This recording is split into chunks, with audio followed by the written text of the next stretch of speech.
வாழ்க வளமுடன்! பேராசிரியர் டாக்டர் துரை லோகநாதனின் வினாவிடை தத்துவச் சிறுகதைகளாம் அமுதச்சுடர் சேனலின் சார்பான வணக்கங்கள். என் கதைகள் பல வெளிவர உதவிடும் யூடியூப் நிறுவனத்தார்க்கும் யூடியூப் டிவி சேனலுக்கும் வணக்கங்கள். என் கதைகள் பல வெளிவர ஆதரவு தந்து கொண்டிருக்கின்ற ரசிக பெருமக்களுக்கும் வாழ்த்துக்களும் வணக்கங்களும். வாருங்கள், இன்றைய சிந்தனைக்குரிய சொல் விளக்க கதையினை காண்போம். அதன் தலைப்பானது பள்ளிக்கு தாமதமாக வரும் இக்பால். காண்போமா? பள்ளிப் படிப்பில் இக்பால் என்பவன் சிறந்து விளங்கினான், புத்திசாலியும் கூட. அவனிடம் உள்ள குறைபாடு என்பது பள்ளிக்கு எப்பொழுதும் தாமதமாகவே வருவதுதான் காரணமாகும். காரணம் கேட்டால் அவன் சொல்லும் ஒரே ஒரு வார்த்தை, இக்பால் தாமதமாகத்தான் வரும் என்று மட்டும் சொல்வான். இதை பற்றி பிறகு சிந்திப்போம். அவன் தாமதமாக வருவதை அறிந்த அப்பள்ளியின் வகுப்பு ஆசிரியர்கள் புத்தி கூர்மையை கருதி எப்பொழுது வேண்டுமானாலும் அவனை வகுப்பிற்குள் அனுமதித்து வந்தனர். காரணம், படிப்பில் அவன் படு சுட்டி புத்தி கூர்மை உடையவன் என்பதனால் மட்டுமே அவன் தாமதமாக இக்பால் வரும் என்ற சொல்லை கூட எவரும் சரியாக உணரவில்லை என்று கூட சொல்லலாம். வகுப்பு தேர்ச்சியில் வேறொரு பள்ளிக்கு இக்பால் மாற்றல் ஆனான். ஒரு நாள் மொழிப்பாட விளக்கம் செய்து கொண்டிருந்தார் அன்றைய வகுப்பாசிரியருள் ஒருவர். சொல் பொருள் விளக்கங்கள் செய்து கொண்டிருந்த அந்த வேளையில் எப்பொழுதும் போலவே அன்றும் வகுப்பிற்கு இந்த இக்பால் என்ற மாணவன் சற்று தாமதமாகவே வந்தான்.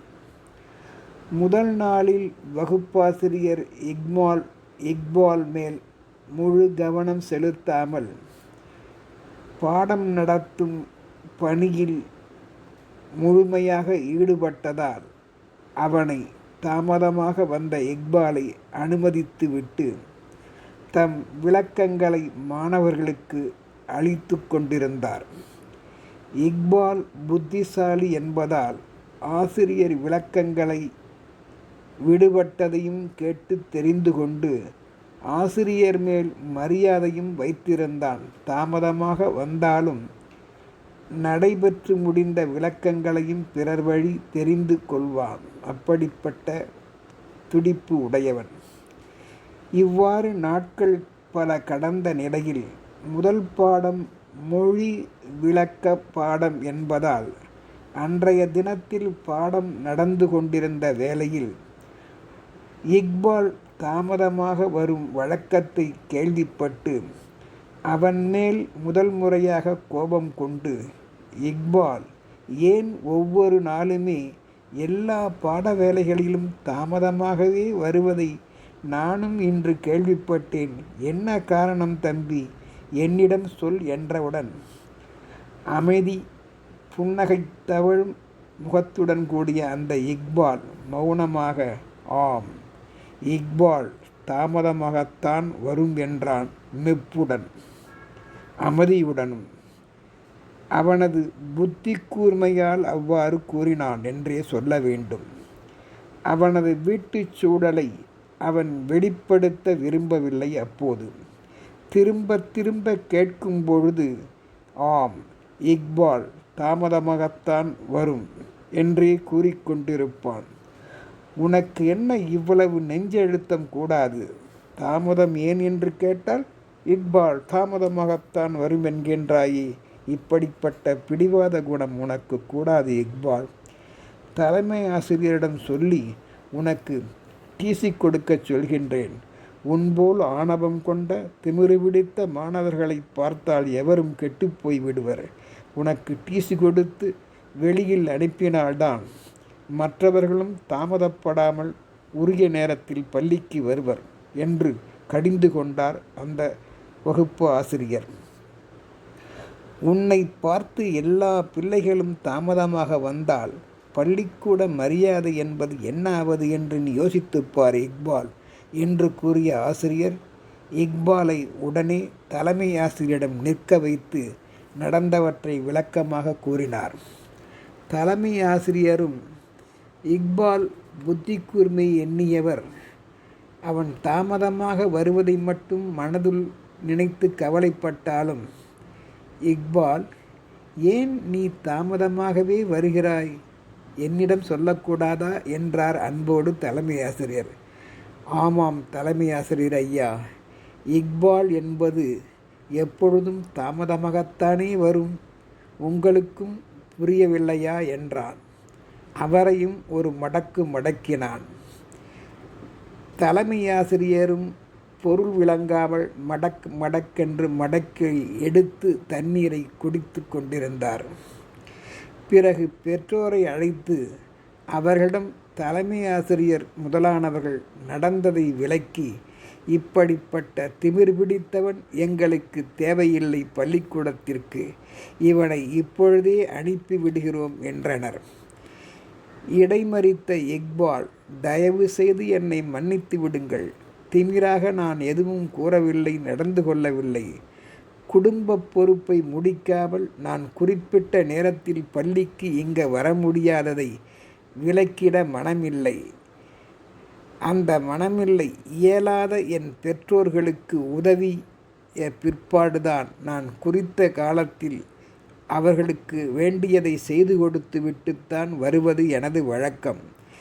எனது பணி, பெற்றோர்களுக்காக நான் செய்கின்ற பணி எனக்கு நிம்மதியை நாளும் அளிக்கின்றது என்றான். உடன் தலைமை உள்ளிட்ட ஆசிரியர், இதனை பணிவாக முன்பே கூறியிருக்கலாமே இக்பால், அது சரி இருக்கட்டும், நீ பெற்றோருக்கு பணிவிடை செய்வதில் குறையில்லை, இருந்தாலும் ஏன் தாமதமாக வருகிறாய் என்று கேட்டால் மட்டும் இக்பால் தாமதமாகத்தான் வருமென்றால் என்ன அர்த்தம், அதை சொல் என்றபோது புத்திசாலி இக்பால் புன்னகையுடன், சொல் விளக்கம் பாடவேலை என்பதால் அவ்வாறு கூறினேன் என்றான். தலைமை ஆசிரியரிடமும் மற்ற ஆசிரியரிடம் தலை நிமிர்ந்து அவ்வாறு புன்னகையோடு புத்திசாலியாய் சொல் விளக்க பாடவேலை என்பதால் மீண்டும் அவ்வாறே கூறினார். மொழிப்பாட ஆசிரியருக்கே அது விளங்கவில்லை. அவனிடமே என்ன பொருள் என்று தலைமை ஆசிரியர் உள்ளிட்டோர் கேட்டபொழுது அவன் சிரித்து கொண்டே, தெரியாது போல் என்னை கேட்கின்றீர்கள், புரிகிறது, இருந்தாலும் இதற்கு மேல் நான் தாமதமாக உங்களுக்கு பதில் கூற விரும்பவில்லை.